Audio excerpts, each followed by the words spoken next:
मुगल काल की चर्चा हो, मुगल काल पर बात हो और जागीरदारी उससे अछूती नहीं रह सकती।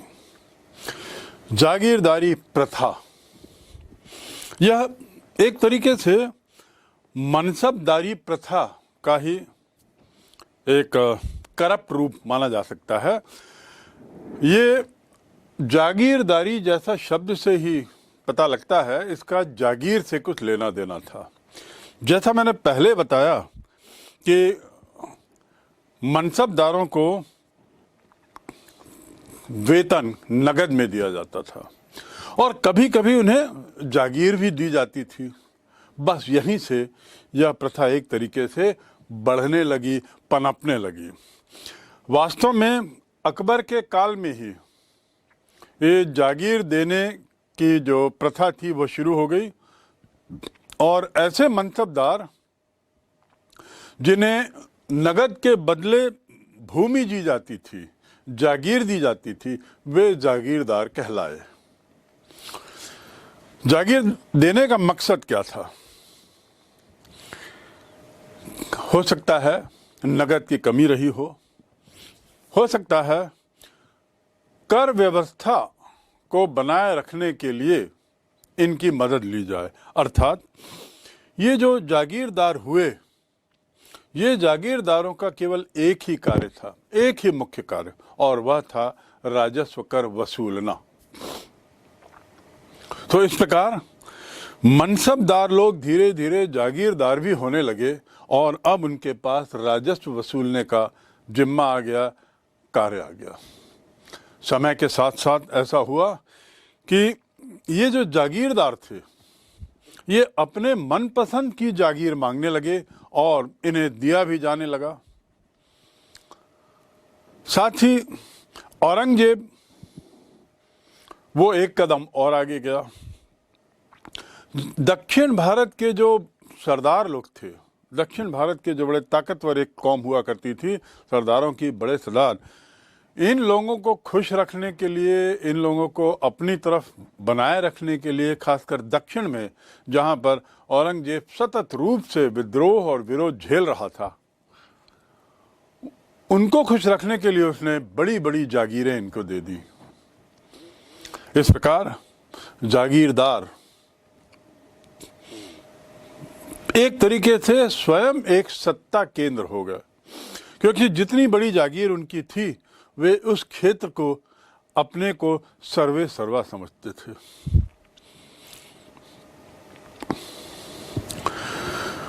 मुगल अभिजात वर्ग यानी वह वर्ग जिसकी प्रशासन में दखल थी। मुगल अभिजात वर्ग ये मुगल साम्राज्य का एक बहुत महत्वपूर्ण स्तंभ था, क्योंकि इतने बड़े साम्राज्य में राजा, दरबारी, मंत्री, वजीर, ये मनसबदार, ये स्वयं में प्रशासन चला नहीं सकते। इसके लिए आवश्यक है कि कुशल अधिकारी हों, जिम्मेदार अधिकारी हों, और इसलिए एक तरह का ये बहुत बड़ा वर्ग था अधिकारियों का जो प्रशासन में बहुत सहयोग देता था और ये मुख्य स्तंभ था। जहाँ तक इतिहासकारों का मानना है, उस समय के इतिहासकारों का, कि ये मुगल अभिजात वर्ग, जिसकी ये नाम भी उन्होंने ही दिया है, इन इतिहासकारों ने, मुगल अभिजात वर्ग अपने को बहुत अनुशासित रखता था और शासन के समस्त कार्यों में महत्वपूर्ण भूमिका निभाता था।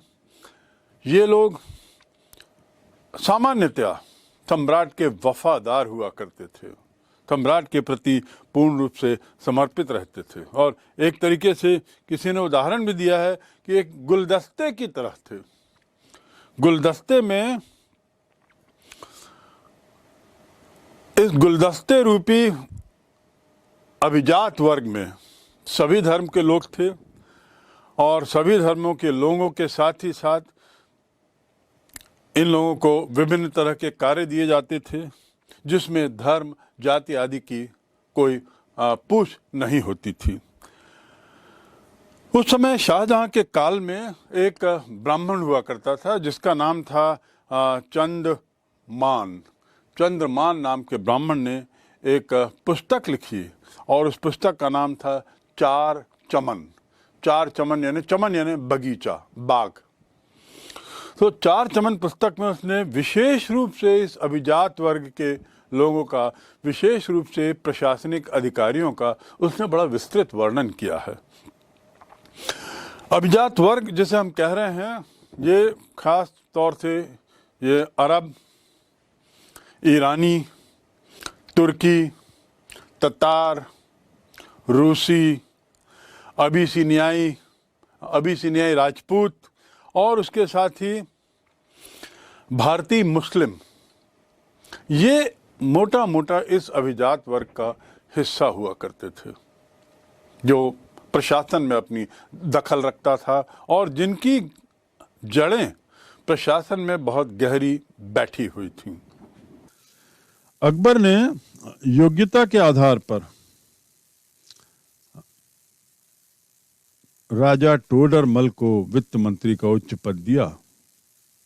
राजा टोडरमल स्वयं खत्री जाति के थे, लेकिन जाति प्रथा को दूर रख, जाति के आधार को दूर रख अकबर ने उसे वित्त मंत्री बना दिया, जो प्रधानमंत्री के बाद सर्वोच्च पद माना जाता था। जहांगीर, जैसा मैंने पहले बताया, दुर्भाग्य से उस पर उसकी पत्नी नूर जहां का प्रभाव था, जो पहले मेहरुन्निसा कहलाती थी। तो नूर जहां जो थी वो स्वयं तो ईरानी थी, जो मैंने पहले बताया सफाविद वंश के परिवार से आती थी और जहांगीर ने प्रभावित होकर उनसे विवाह किया था।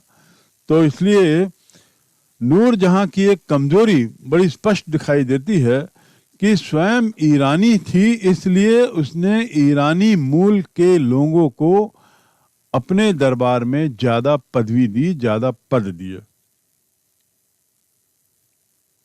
औरंगजेब ने तो राजपूतों को उच्च पद दिए। उसके काल में वैसे मराठों की संख्या भी बहुत ज्यादा थी। यदि हम देखें कि औरंगजेब का काल काफी आपाधापी में बीता और उस आपाधापी के दौरान उसने काफी वर्ष अपने संघर्ष के दक्षिण भारत में निकाले और दक्षिण भारत में मूलतः उसका संघर्ष मराठाओं से होता रहा। जब उसने शिवाजी के उत्तराधिकारी की हत्या कर दी और उसके बाद मराठाओं का विश्वास उसने खो दिया, तो उसी प्रयास में संभवतः उसने बहुत से मराठाओं को अपने दरबार में तवज्जो दी और उन्हें उच्च पद दिए। तो राजपूतों के अलावा मराठाओं की भी संख्या दरबार में काफी हुआ करती थी। अभिजात वर्ग जो थे, अभिजात वर्ग बादशाह के सम्मुख लोगों को मनसबदार बनाने की संस्तुति भी करता था।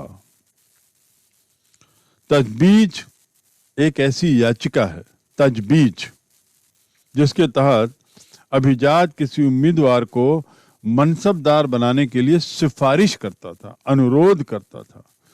तो उस अनुरोध पत्र को, वह अनुरोध पत्र जिसमें किसी को मनसबदार बनाने की सिफारिश की गई है, उस अनुरोध पत्र को तजबीज कहा जाता था। तैनात रकाब दरबार में नियुक्त अभिजातों का एक सुरक्षित दल हुआ करता था। इसे जरूरत पड़ने पर किसी भी प्रांत में या किसी भी सैन्य अभियान में, किसी भी लड़ाई आदि के काल में प्रतिनियुक्त पर भेजा जा सकता था। तो ये जो तैनात रकाब जो थे, वह ऐसे व्यक्तियों का समूह था जो सदैव उपलब्ध रहते थे किसी जरूरी कार्य की आवश्यकता को पूर्ण करने के लिए। यहां तक कि ये लोग सैन्य अभियान में भी भेज दिए जाते थे, जरूरत पड़ने पर विभिन्न प्रांतों में।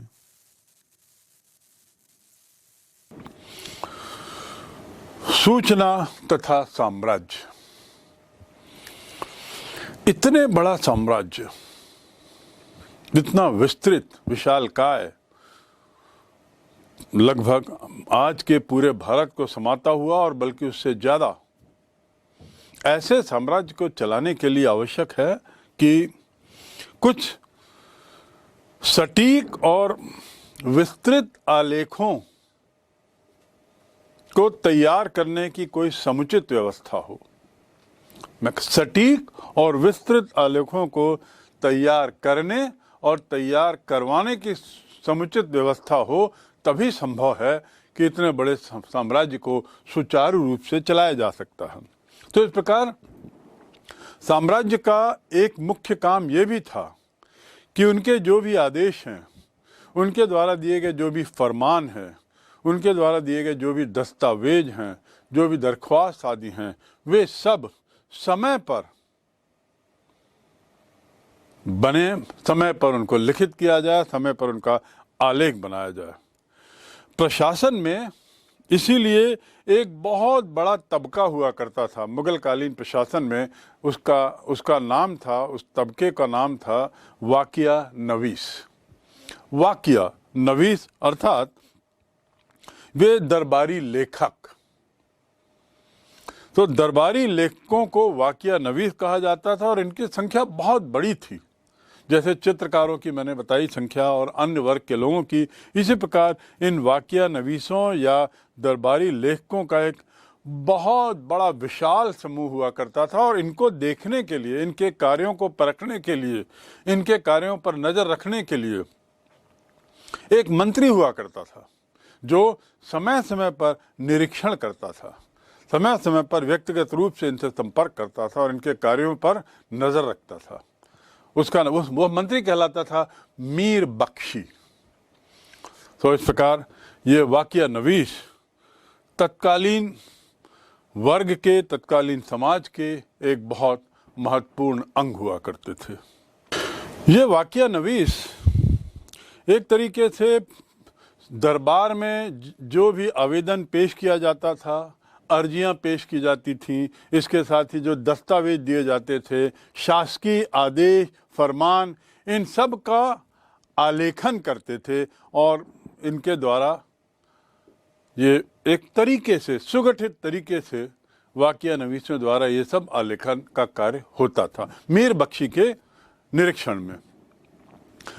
दरबार की सभी बैठकें, उनकी तारीखें और उनका समय, ये उसमें बड़ा स्पष्ट रूप से रहता था। और इसके साथ एक उच्च दरबार के समाचार, जैसे तत्कालीन भाषा में अखबार ए दरबार मुअल्ल, अखबार ए दरबार मुअल्ल कहा जाता था, जिसमें तत्कालीन दरबारों के द्वारा किए गए निर्णय, निष्कर्ष और उससे संबंधित समाचारों का विवरण होता था। तो इस शीर्षक के अंतर्गत दरबार के जितने सभी कार्रवाइयां होती थी उनको विस्तृत रूप से इनका विवरण अभिजातों तथा अभिलेखों तथा क्षेत्रीय शासकों के प्रतिनिधित्व यानी वकीलों के द्वारा किया जाता था। तो इस प्रकार हम देख सकते हैं कि कैसे इन आलेखों को तैयार करने की एक विस्तृत व्यवस्था थी और इसी व्यवस्था का ही परिणाम था कि जो आदेश थे, जो दस्तावेज हुआ करते थे, वो बड़े सुस्पष्ट, सुगठित और सुलिखित हुआ करते थे। और इसमें समाज के विभिन्न वर्गों का, वकीलों का भी काफी बड़ा योगदान हुआ करता था। अखबारातों में दरबार में उपस्थित पद एवं पदवियों का विवरण, राजनयिक, शिष्टमंडल, लिए गए उपहार, प्राप्त किए गए उपहार या किसी अधिकारी के स्वास्थ्य के विषय में बादशाह द्वारा पूछताछ, सारी सूचनाएं उसमें रहती थी। तो इस प्रकार ये जो अखबारात थे दरबार के, ये अपने स्वयं में दैनंदिनी के रूप में पूर्ण हुआ करते थे, परिपूर्ण रहते थे। सारी जानकारी उसमें रहती थी, जो पूछताछ आदि के भी बारे में उसमें विस्तृत रूप से लिखा रहता था। कुशल डाक व्यवस्था भी इस काल की एक विशेषता है। डाक व्यवस्था यदि अच्छी है तो उसका परिणाम प्रशासनिक व्यवस्था पर भी पड़ेगा, क्योंकि आदेश, कानून ये सब समय पर संप्रेषित होते रहें और समय पर संप्रेषित होने के अलावा दूर दराज क्षेत्रों तक पहुंच सकें, यह तो अच्छी डाक व्यवस्था के माध्यम से ही संभव था। और यदि उस काल में शासन अच्छा था तो उसका एक कारण था कुशल डाक व्यवस्था। इस शाही डाक व्यवस्था के द्वारा सभी समाचार, वृत्तांत विस्तृत रूप से और सभी दस्तावेज विशाल साम्राज्य के अधीन सभी जगहों में एक छोर से दूसरे छोर तक पहुंच जाता था। ये इसी डाक व्यवस्था का ही परिणाम था कि इतना विशालकाय साम्राज्य भी अपनी विशालता के कारण ऐसा कुछ गलत प्रभाव नहीं छोड़ पाया कि उसमें डाक व्यवस्था चरमरा गई हो। एक छोर से दूसरे छोर तक समय पर सूचनाएं पहुंच जाना, दस्तावेज पहुंच जाना, आदेश पहुंच जाना। हटकारे, जिन्हें कसीद या पथमार के नाम से भी हम बुलाते हैं, बांस के डिब्बों में रखे कागजों को लेकर दिन रात दौड़ते रहते थे। ये हटकार कहलाते हैं। हटकार, कसीद, पथमार, कई नाम। ये लोग जो भी कागज, जो भी चिट्ठी पत्री, जो भी आवेश, जो भी अनुरोध हों, वह एक बांस के डब्बों में था और उसे लेके वो एक पोस्ट ऑफिस से एक स्थल से दूसरे स्थल जाते थे। इस व्यवस्था के फलस्वरूप क्या हुआ कि जो दूर दराज के जो क्षेत्र थे वे भी राजधानी से जुड़े रहते थे सतत रूप से, और राजा को दूर दराज क्षेत्रों की भी वृत्तांतों की नियमित जानकारी समय पर मिल जाती थी, समक्ष उसके पहुंच जाती थी, ताकि वह समय रहते किसी समस्या का निराकरण कर सके, समय रहते उस क्षेत्र की जानकारी पा सके। राजधानी से बाहर जो नियुक्त अभिजातों के प्रतिनिधि या राजपूतों के राजकुमार और अन्य अधीनस्थ शासक इनकी उद्घोषणाओं की नकल तैयार करके संदेश वाहकों के द्वारा अपनी टिप्पणियों को अपने स्वामी तक पहुंचा देते थे। यानी बड़े अच्छे तरीके से, बड़े सुचारू रूप से इन लोगों के संदेश उन तक पहुंच जाया करते थे जहां तक इनके पहुंचाने की अपेक्षा थी, चाहे वो राजपूतों के राजकुमार के हों, चाहे वो किसी के अधीनस्थ शासकों की उद्घोषणाओं की नकल हो, चाहे वे अभिजातों के प्रतिनिधि क्यों न हो, लेकिन काम सुचारू रूप से होता था। सूचनाएं समय पर पहुंच जाती थी, समय पर उपलब्ध हो जाती थी, और इस प्रकार हम कह सकते हैं कि एक बड़ा तेज तर्रार सूचना तंत्र उस समय था, जिसके माध्यम से